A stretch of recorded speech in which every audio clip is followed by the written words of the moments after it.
पाहत रहा फक्त धर्मवीर न्यूज, आपलं गाव आपली बातमी। माजी कामगार मंत्री तथा पालकमंत्री विद्यमान आमदार डॉक्टर सुरेशभाऊ खाडे आणि सुमनताई खाडे यांनी मतदानाचा हक्क बजावला।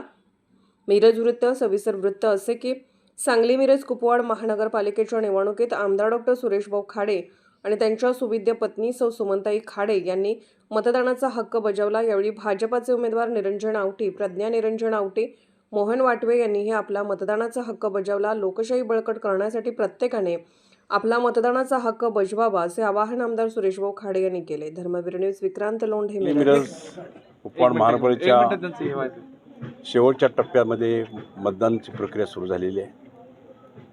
ही प्रक्रिया करत असताना आम्ही सौ आणि मी दोघेही आम्ही मतदानाचा हक्क आम्ही बजावला। सर्व जनतेला माझं आव्हान आहे, मतदान हे महत्त्वाचं मतदान, एक मतदान सर्वांना दिलेलं आहे। आपण सर्वांनी तो हक्क बजवावा आणि निश्चित आपली लोकशाही बळकट करण्यासाठी आपलं मतदान आपण करावं, एवढंच मी सगळ्यांना आव्हान करतो। सर्व मतदार बंधूंना, सर्व कार्यकर्त्यांना, सर्वांना माझी विनंती आहे की आपण हे मतदानाची प्रक्रिया होत असताना संध्याकाळी 5 वाजेपर्यंत शांततेनं कुठेही गालबोट लागलं नाही पाहिजे, ह्या दृष्टिकोनातून आपण सर्वांनी मतदान करावं, एवढीच माझी विनंती।